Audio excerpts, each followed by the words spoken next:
19ویں پارے میں ابتدا ہی میں ارشاد فرمایا وقال الذین لا یرجون لقاءنا لولا انزل علینا الملائکۃ او نرى ربنا، کہتے ہیں وہ لوگ جنہیں اللہ تبارک و تعالی سے ملنے کی امید نہیں، لولا انزل علینا الملائکہ، کہ اس نے ہماری طرف ملائکہ کیوں نہیں بھیجے؟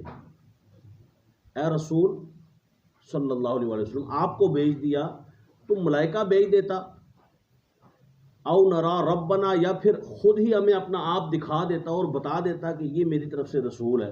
اللہ تعالیٰ نے فرمایا قیامت والا دن ہوگا، یوم یرون الملائکۃ لا بشرا یومئذ للمجرمین، جب صبح قیامت کو، آج تو یہ کہتے ہیں نا کہ اللہ تعالیٰ ہمیں فرشتے دکھا دیتا اور اپنا آپ دکھا دیتا، فرشتے آ جاتے، جب قیامت والے دن یہ فرشتوں کو دیکھیں گے تو پھر ان مجرموں کو خوشی نہیں ہوگی، خوشی اس کو ہوگی جو رب کی رحمتوں کی طرف نگاہ کرتا ہے۔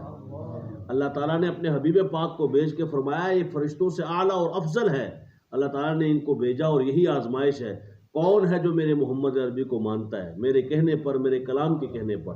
ارشاد فرمایا کہ کفار پھر سے اعتراض کرتے ہیں کہ قرآن ایک ہی مرتبہ نازل کیوں نہیں ہوا؟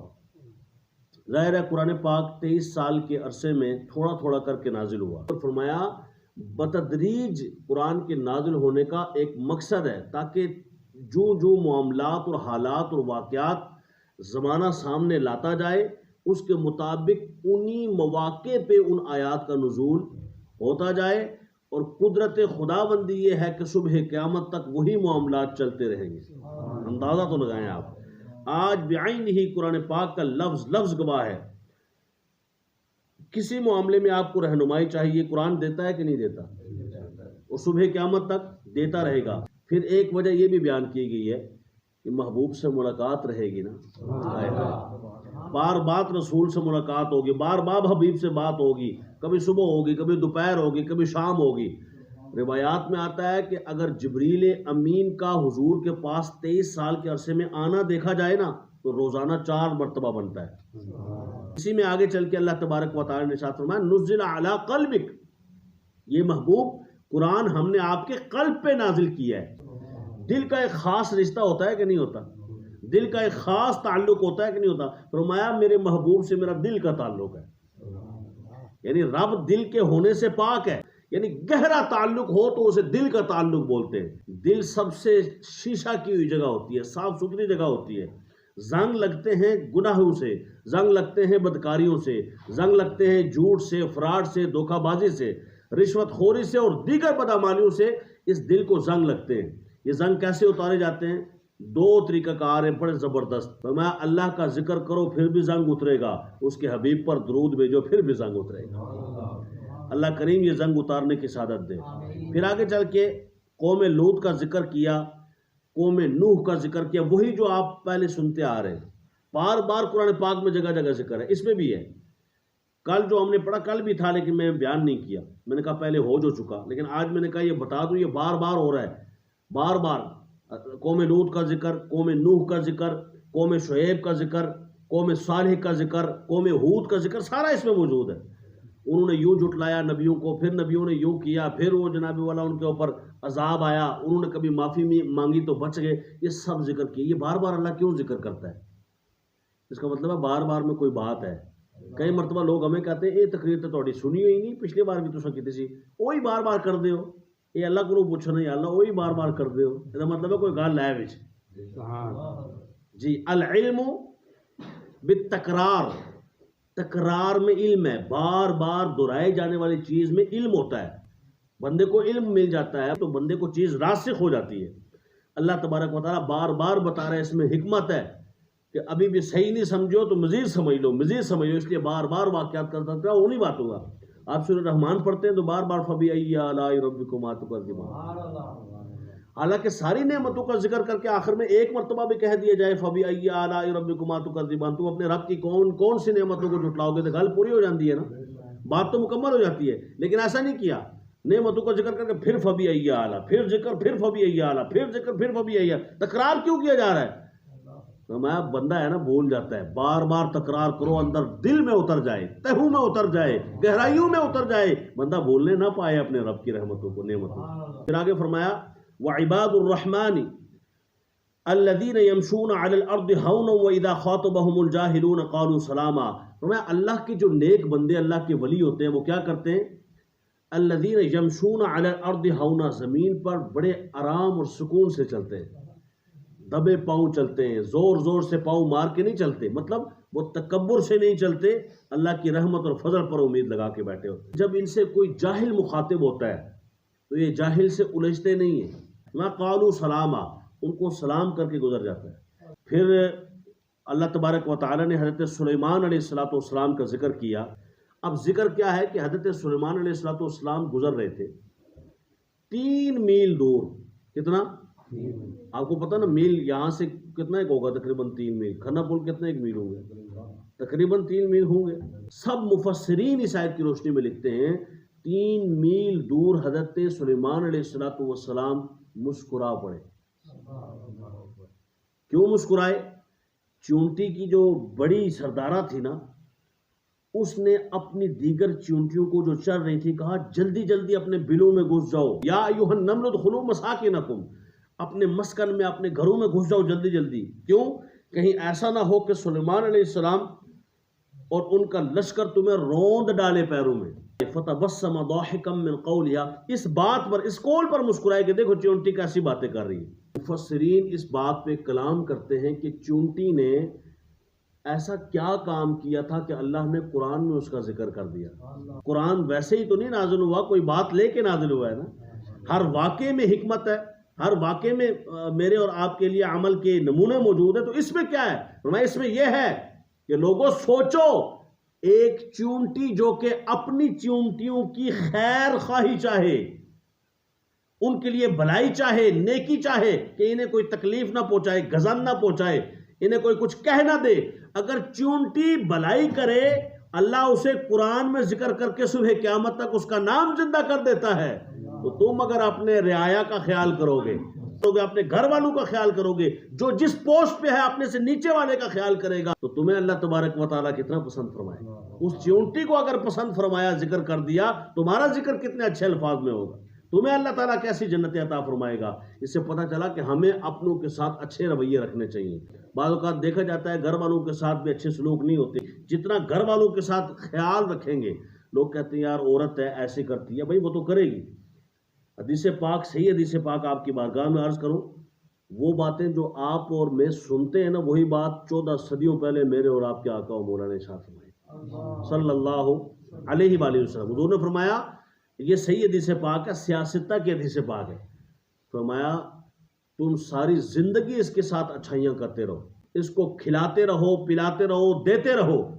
ایک مرتبہ کوئی بات تمہاری اس کو بری لگ گئی تو سب پہ پانی پھیر دے گی. یہ حضور کی حدیث ہے. فرمایا کہے گی تم نے آج تک میرے لیے کیا کیا ہے؟ یہ جو میں اور آپ اردو میں کہہ رہے تھے، حضور نے پہلے 14 صدیوں پہلے حدیث پاک میں ارشاد فرمایا. تو اس سے پھر ایک اور حدیث پاک ہے، کیا کرنا چاہیے؟ حضور نے فرمایا عورت ٹیڑھی پسلی سے پیدا کی گئی ہے، تم اسے سیدھا کرنا چاہو گے تو ٹوٹ جائے گی. سیدھا نہ کرو، اس سے ٹیڑھے پن سے فائدہ حاصل کرو، اور جی میں چل دی یہ چلائی رکھو سونے ہو، چنگیاں کے مندیاں نبھائی رکھو سونے ہو. اس پہ عمل کرتے ہوئے آگے نظام زندگی چلتا رہے. حضرت سلیمان علیہ السلام کی محفل میں ایک ہدہد پرندہ بیٹھتا تھا. قرآن کہتا ہے ہدہد ایک مرتبہ آپ کی محفل سے غائب تھا، تو آپ نے فرمایا یہ ہدہد کی طرح ذرا دیکھو ہے، کہا نہیں ہے حضور. جب ہدہد آیا نا تو آپ نے فرمایا ہاں جی کدھر تھے؟ اس نے کہا حضور میں گیا ہوا تھا ملک سبا میں، ادھر میں دیکھا بہت بڑا تخت ہے، بہت بڑا، 80 گز لمبا اور 80 گز موٹا اور کئی من ٹن وزن اس کا، اور بہت بڑا ہے. اور اس کے اوپر ایک ملکہ بیٹھی ہے جس کا نام ہے ملکہ بلقیس. وہ اور چاروں طرف اس کے بیٹھے ہوئے حواری اور وزیر و مشیر، وہ سب لوگ سورج کی پوجا کرنے والے ہیں. حضرت سلیمان نے فرمایا اچھا آج ہی ان کو جاؤ پیغام دو، میں یہ لیٹر لکھ رہا ہوں. لیٹر لکھا اور لیٹر میں لکھا کہ اگر تم میرے متبع ہو جاتے ہو، میں نبی ہوں اللہ کا، مجھے مان جاتے ہو، میرے متبع فرما بردار ہوتے ہو تو ٹھیک، نہیں تو تمہارے وطن سے تمہیں نکال دیا جائے گا. اور ہدہد گیا اور اس نے چٹھی، ان کے درمیان میں میٹنگ ہو رہی تھی، ملکہ بلقیس کے تخت کے ساتھ بیٹھے ہوئے تو اس کے وزیر مشیر جا کے پھینک دی. اور ہدہد سائیڈ پہ جا کے نا سننے لگا کہ کیا باتیں کریں گے. اس نے لیٹر پڑھا تو ملکہ بلقیس نے سب کو سنایا کہ وہ تو یوں کہہ رہے ہیں، تو کیا کرنا چاہیے؟ تو مشیروں نے مشورہ دیا ہم جنگ کریں گے، لڑیں گے، یہ کیا بات ہوئی؟ تو ملکہ بلقیس بڑی سیانی تھی، اس نے کہا نہیں، جنگ کسی مسئلے کا حل نہیں ہے، اس طرح کرتے ہیں ہم کوئی پیسے پوچھے کہ لالچ لولچ دے دیتے ہیں، وہ آ جائیں گے، تو ہم بندے بھیجتے ہیں، 600 باندیاں، 600 غلام، 600 گھوڑے اور بہت سارا دیگر خرد و نوش کا سامان بھیجا کہ جا کر ان کو یہ پیش کرو۔ گئے تو ہدہد نے پہلے ہی آ کے بتا دیا اے مشورہ ہویا جی۔ اچھا جی، تو اب پتہ تو پہلے سے تھا، اور جب یہ پہنچے تو حضرت سلیمان نے فرمایا تم مجھے لالچ دینے آئے ہوئے ہو، یہ پیسہ اور یہ دولت اور یہ دھن اور یہ سارا کچھ، جاؤ اسے واپس لے جاؤ، ملکہ بلقیس کو دے دو، اس سے کہو فلاں ٹائم تک تمہارے لیے وقت ہے، اگر مان جاتے ہو تو ٹھیک، نہیں تو تمہیں تمہارے ملک سے نکال دیا جائے گا۔ تو جی وہ واپس گئے، جا کے ملکہ بلقیس کو بتایا تو اس نے یہ فیصلہ کیا مشورہ کر کے کہ نہیں، ہمیں متبع ہو ہی جانا چاہیے، ہمیں کلمہ پڑھ کر مسلمان ہو ہی جانا چاہیے۔ لو جی وہ آ گئے، اور جب وہ آ رہے تھے نا تو سلیمان علیہ السلام نے ایک اور محفل میں، یعنی کہ بیٹھے ہوئے تھے پرندے بھی اور جنات بھی اور انسان بھی اور سارے، تو آپ نے فرمایا اس کے آنے سے پہلے اس کا تخت چاہیے مجھے۔ ملکہ بلقیس کا تخت کون لائے گا؟ قال عفریت من الجن، عفریت ایسے جن کو بولتے ہیں جو دیو ہیکل خبیث جن ہے۔ اب یہاں پر ایک جنم کا مرزائی ہے، وہ کہتا ہے جی یہ دیکھو جی اعلیٰ حضرت نے خبیث ترجمہ کیا، توبہ توبہ استغفر اللہ، حضرت سلیمان پیغمبر ان کے ساتھ بیٹھنے والے خبیث ہوتے تھے؟ گل ہے کرن والی۔ اور بھائی بیٹھنے والے اچھے بھی ہوتے ہیں برے بھی ہوتے ہیں، اچھے بھی ہوتے ہیں برے بھی ہوتے ہیں۔ پیغمبر سلیمان کو تو بادشاہت دی گئی، ان کی بادشاہت میں سارے نیکوکار ہی ہوتے تھے، اچھے بھی ہوتے تھے برے بھی ہوتے تھے، جو ترجمہ بنتا ہے وہی لکھا ہے۔ تو خبیث جن تھا تبھی خبیث لکھا۔ اچھا اس نے کہا کہ میں لے آؤں گا جناب، مجھے اجازت دیں۔ تو حضرت سلیمان نے پوچھا کتنی ایک دیر لگاؤ گے؟ اس نے کہا یہی کوئی محفل برخاست کرنے میں جتنی آپ کی دیر لگے گی 10-15 منٹ، جب تک آپ اٹھتے محفل برخاست کرتے میں لے آؤں گا۔ انہوں نے کہا نہیں 10-15 منٹ نہیں، یہ بہت لیٹ ہے۔ ہاں جی اور کون ہے جو جلدی جلدی لے آئے؟ تو قرآن پاک کہتا ہے قال الذی عنده علم من الکتاب انا آتیک بہ قبل ان یرتد الیک طرفک۔ حضرت آصف بن برخیہ جو تھوڑا سا کتاب کا علم رکھتے تھے، یہ تھوڑا سا من الکتاب، کتاب میں سے جو تھوڑا علم رکھتے تھے، وہ کھڑے ہوئے، انہوں نے کہا حضور آپ آنکھ بند کر کے کھولیں، میں ابھی لے کے آتا ہوں۔ اللہ اکبر۔ قرآن کہتا ہے آنکھ بند کر کے نا ایسے کھولی، ایک کہانی نہیں ہے کہ واقعہ ہو گیا تو نہیں، اوریجنل قرآن کہتا ہے۔ پھر حضرت سلیمان علیہ السلام نے فرمایا اچھا اگر ایسا ہے اے میں آنکھ بند کرنے لگا، لے آ جلدی کر، کھولی تو کتنی دیر لگتی ہے؟ کئی ہزار میل دور ایسے آنکھ بند کر کے کھولی تو تخت بلقیس سامنے پڑا ہوا نظر آیا۔ اب بتائیے اس کے اوپر آپ کیا کہیں گے سوائے اس کے کہ جو حضرت سلیمان نے فرمایا قال هذا من فضل ربی، قال هذا من فضل ربی، یہ میرے رب کا بڑا فضل ہے۔ یہی قرآن پاک ہے، دو قسم کی آیتیں، ایک آیت یہاں یہ ہے کہ هذا من فضل ربی، یہ میرے رب کا فضل ہے، اور حضرت محمد رسول اللہ کے بارے میں اسی قرآن میں اللہ فرماتا ہے بشر المؤمنین بان لهم من اللہ فضلا کبیرا، فرمایا جس پر صرف فضل ہو وہ تو کئی ہزار میل دور سے، وہ خود بھی نہیں، ان کا ایک غلام، اللہ ان کا ایک غلام کئی میل دور سے چشمے زدن میں پلک جھپکنے میں ملکہ بلقیس کا تخت لے آتا ہے۔ بتاؤ محمد رسول اللہ کی شان کا عالم کیا ہوگا جن کو رب نے فضل نہیں فضل عظیم عطا فرمایا، فضل کبیر عطا فرمایا۔ وَعَلَّمَكَ مَا لَمْ تَكُنْ تَعْلَمْ وَكَانَ فَضْلُ اللَّهِ عَلَيْكَ عَظِيمًا۔ محبوب آپ پر بڑا فضل کبیر ہے، بڑا فضل عظیم ہے، تو چھوٹے فضل کا عالم یہ ہے تو بڑے فضل کا عالم کیا ہوگا؟ کئی لوگ کہتے ہیں نا حضرت مولا علی کرم اللہ تعالیٰ وجہ الکریم نے خیبر میں جو دروازہ اکھاڑا تھا، آپ کہتے ہیں 40 بندے ہلا بھی نہیں سکتے تھے تو انہوں نے ایک ہی ہاتھ سے اکھاڑ لیا۔ کیسے اکھاڑ لیا؟ میں نے کہا اتنا بڑا تخت آصف بن برخیہ نے کیسے اکھاڑ لیا؟ رب کے فضل سے اکھاڑ لیا۔ اگر رب کے فضل سے سلیمان کا ولی ایسا تھا، محمد کا علی کیسا ہوگا؟